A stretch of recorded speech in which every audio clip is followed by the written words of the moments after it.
Hey guys, and welcome to a general Mega Man news roundup for October 1st, 2019. As I'm recording this, you'll probably see this on the 2nd. There's quite a few topics that have come out recently, and some of them are actually really exciting, such as our headline for today. The Nintendo and Side Games developed mobile game Dragalia Lost is celebrating its 1-year anniversary, and during a recent Dragalia Lost Direct, the director of the game, Yuji Okada, announced that Dragalia Lost will have a special collaboration with none other than the Mega Man series. It's going to be called Mega Man Chaos Protocol. The event is expected to take place during the winter time, and it's interesting to note that there has only been one other crossover event with Dragalia Lost before, and that was with the Fire Emblem series, which of course is another Nintendo first-party franchise. So this is the first time that Dragalia Lost is working with a third-party company for a crossover. And it turns out to be Capcom and Mega Man, so that's really cool. It's no Mega Man and Smash type thing, but it's still nice to see Nintendo still working closely with Capcom. This is also an announcement that just came completely out of the blue too, because Dragalia Lost is pretty much all about dragons. And when you think of Mega Man, yeah, there's some dragon type bosses, but you don't really think of dragons immediately when you think of Mega Man. So this crossover is definitely an interesting choice. Other than that, that's all we would have had to say on this subject for now, but it is now October 1st, or at least has passed, and as promised, Side Games has posted more information on the Mega Man crossover, attached with the first image of Mega Man in Dragalia Lost. He's taken on his Mega Man 3 box art pose, with a more modernized look, more closely resembling his Mega Man 11 look. Not to mention the background is also from Mega Man 11, so there's that. Along with our first look at Mega Man, director Yuji Okada had this to say. The Mega Man event is scheduled to occur at the end of November. In it, you'll be able to add Mega Man to your team as a temporary adventurer. You can increase your friendship with him by clearing quests with him on your team. If your friendship with him reaches a certain level, he will remain your ally even after the event ends. The way Mega Man moves and attacks is based on his own games. Even the animations for when he takes damage or when his HP reaches 0 are callbacks to his series. We'll have more to share about his skills and shape-shifting capabilities in future notices. So by shape-shifting capabilities, I assume they're talking about how he can take the weapons of other characters. And you may remember in Mega Man 11, Mega Man's shape actually shifts as well depending on the weapon that is equipped. So maybe we'll see some new types of weapons or returning weapons in the Mega Man 11 style. That'd be pretty cool. Anyway, he goes on to say, but trust me when I say, they will be distinctly Mega Man. Of course he's talking about the skills and stuff. You'll join Mega Man in fighting against the Great Worms, who will have special behavior for this event. But why the Great Worms? Well, a great someone has come to the world of the Dragalia Lost. But we're not spilling those beans yet. You'll just have to look forward to the event to find out exactly who this is. Now, the current running theory is that this mysterious person might be Dr. Wily. It would make a lot of sense, he is the villain of the series, so it would make sense that Wily is causing havoc in Dragalia Lost as well. But that is just a theory. A game theory! Thanks for watching! Anyways, you'll also be able to get event-specific items, worm prints, and weapons. There will also be event-specific music, so we might get some new remixes of Mega Man music. Awesome! And that's pretty much it, but they do say the news update in November will have more information on the Mega Man crossover. So there you go. Mega Man is of course going to be Mega Man in the event with all his skills and capabilities. We're going to be fighting against the Great Worms with a mysterious character, maybe Dr. Wily, coming to the world of Dragalia Lost. There will be event-specific items, worm prints, weapons, and also event-specific music. To hear more, we'll have to wait until November. Now, I'll be completely honest, I never played Dragalia Lost in my life, though I might do that now, since there is some Mega Man thing going on. So to help explain what the heck this event is about, we have our very own native Dragalia Lost player, TGP, with some comments of his own. He says, I should also clarify, Mega Man is how like we usually obtain other raid adventurers. You get him for free to use, but he's not yours to keep right away. You have to raise his friendship bar to the max by using him in quests. Once you max out the bar, which is usually 500 friendship points, he is yours to keep even after the event ends. If you fail to do so, you'll lose them as an adventure until their event returns. But I have yet to see a crossover event return. So there you go. Seems like when this Mega Man event does happen, you better get on that and start using Mega Man if you want to keep him in the game. TGP also told me that since the first anniversary is going on right now, there is a lot of anniversary events going on where they're giving out a lot of different items and stuff to help new players get into the game. So if you missed the boat on Dragalia Lost and you want to get into it now, apparently this is the time to do it. And I will probably be jumping in on that hype train too, because oh god, it's official boys, I'm becoming a mobile gamer. Between Mega Man X and Teppen, Mega Man X Dive, and now this Mega Man event in Dragalia Lost, a Nintendo game which still is pretty wild. Yeah, we're going to be doing a lot of mobile game content coming up. It's going to be wild.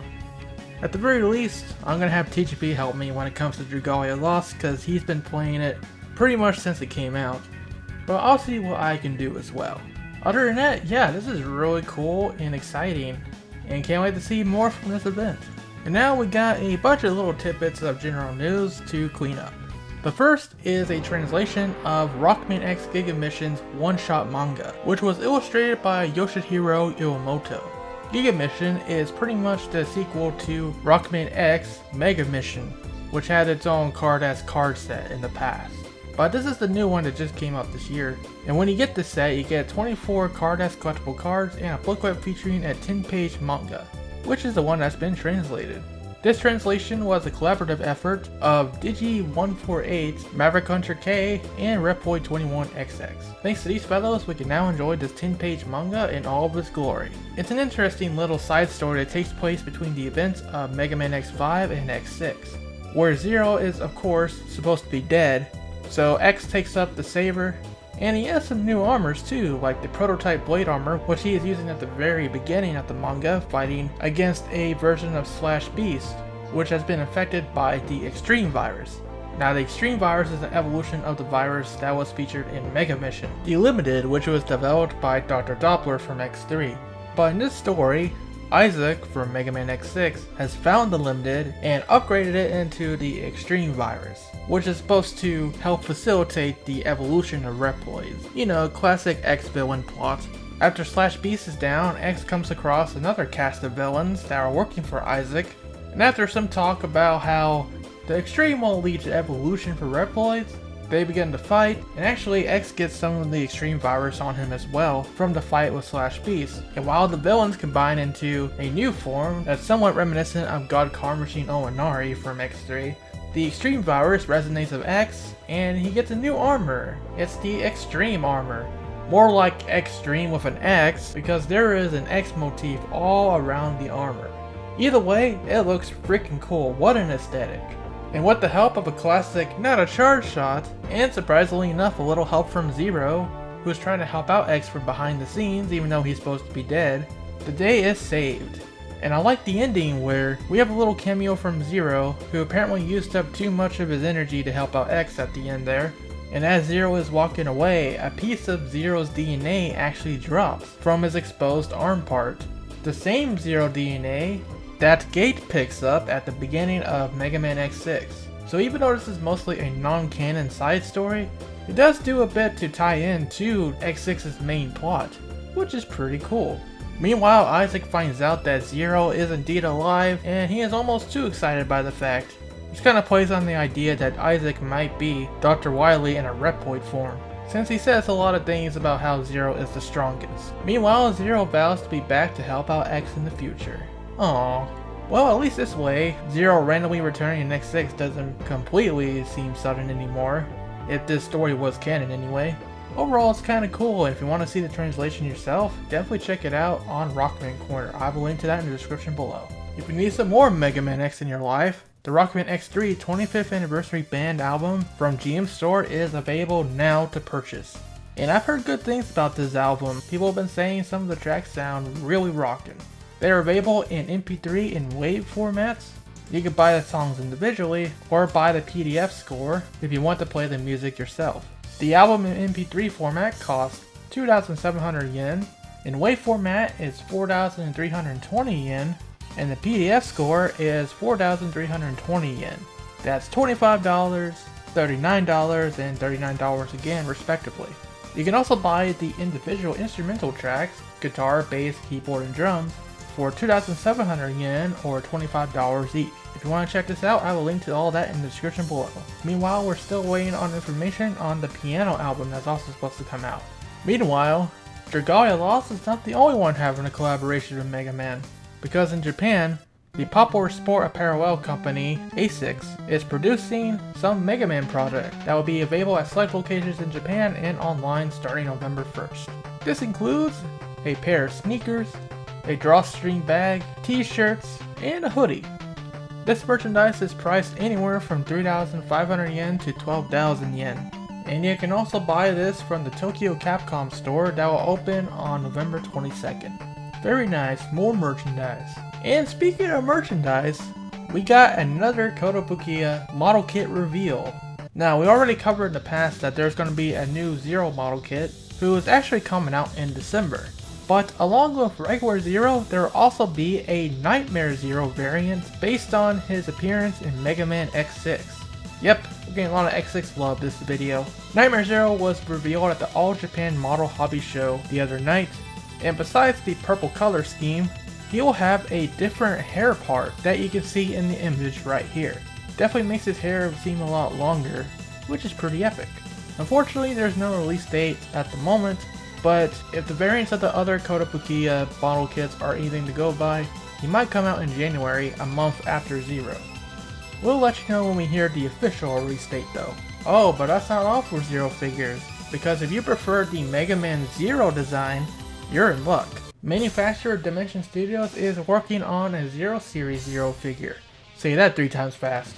A product listing for the figure appeared on the website Taobao, and supposedly it's gonna make its first appearance at the China International Comic Festival in October. And that's about all we know about the figure right now, other than this image right here. Which is not the final figure, it's actually just a concept render, so we have to wait to see the actual figure later down the line. But looking at the concept artwork, there's definitely some additional details being added to the figure, and overall, it does look pretty epic. This is probably to coincide with the release of the Zero and ZX Legacy Collection. Speaking of that Legacy Collection, we got some more artwork that is being released for pre-order bonuses. These are all being illustrated by the character designer himself, Toru Nakayama. And you can get these pieces of artwork by pre-ordering on either Amazon Japan, Geo, or Wonder Goo. The Amazon Japan exclusive piece will come in the form of a digital wallpaper for smartphones and PC. The Geo artwork is an alternative game cover for the PS4 and Nintendo Switch version. And lastly, the Wonder Goo one will be featured on an exclusive smartphone stand. It's always very cool to get some brand new artwork for this collection, and they look amazing. If for some reason you want to pre-order all of these yourself, I'll have a link to Rockman Corner's article with links to all of those. The last thing on our list is more information for the Rockman Live 2020 concerts that's happening in Tokyo and Osaka in January 2020. Like we covered before, this concert will cover 3 different games. Rockman 2, the very first Rockman EXE, for some reason, and the soon to be released Rockman Zero and ZX Double Hero Collection, or Zero and ZX Legacy Collection. And we do have a partial set list for the concert. For Rockman 2, we have the opening, title, Dr. Wily Stage 1, of course that's in every compilation, and the boss theme. For Rockman EXE, we have the theme of Rockman EXE, one of my favorites running through the cyber world, and the Net Battle theme. For Rockman Zero and ZX Double Hero Collection, we have Theme of Zero, Cannonball, and Rockin' On from ZX. In addition, there will be a special guest attending the concerts, and it's none other than Rockman series producer Kazuhiro Tsuchiya. This guy gets around. I'll have a link to the website in the description below if you want to learn more about the concert. Meanwhile, do you remember the new Capcom Sound Team band that we were talking about before? Well, we got an official name for this new band now, and it is Captune. Like I probably just said, this new Capcom band is being made up of members of the Capcom Sound Room. The members are Shinya Okada on keyboard, Yasumasa Kitagawa on synthesizer, Yoshiya Terayama on bass, Taisuke Fujisawa on guitar, Yasuyuki Tsujino on guitar, and Sayotaro Nakayama on drums. With the exception of Sayotaro Nakayama, All the other band members on this list have had extensive past experience working on Rockman soundtracks. Shinya Okada has worked on X7, X Command Mission, X8, Maverick Hunter X, X Legacy Collection, and Mega Man 11. Yasumasa Kitagawa worked on the 2 We Are Rockman albums, which are amazing by the way, Rockman Dystopia, the Rockman EXE 15th Anniversary Best Arranged track, the X Legacy Collection, and Mega Man 11 once again as an arranger. Yoshia Terayama worked on Mega Man 11's soundtrack as an arranger as well. Taisuke Fujisawa worked on the X Legacy Collection soundtrack. Then we have Yasuyuki Tsujino, who worked on X Command Mission, X8, Battle Network 5 DS and Battle Network 6, the Battle Network Series Soundbox, and the X Legacy Collection once again. Like we said, Yotaro Nakayama hasn't worked on any Rockman soundtracks, but that's because he has only joined Capcom's sound team this year, but he has already worked on some pretty impressive soundtracks, including Resident Evil 2 Remake and Devil May Cry 5. It's unknown if Captoon will be involved in the Rockman Live 2020 concert, since they already have their own band that was part of the 30th anniversary concert last year, but who knows, they might appear somewhere. So, we'll have to see what this new band ends up doing. And with all that said, that wraps up our general roundup for Mega Man news today. Thank you so much for watching, and for all things Mega Man, stay tuned to ShadowRockZX. Until next time, rock on.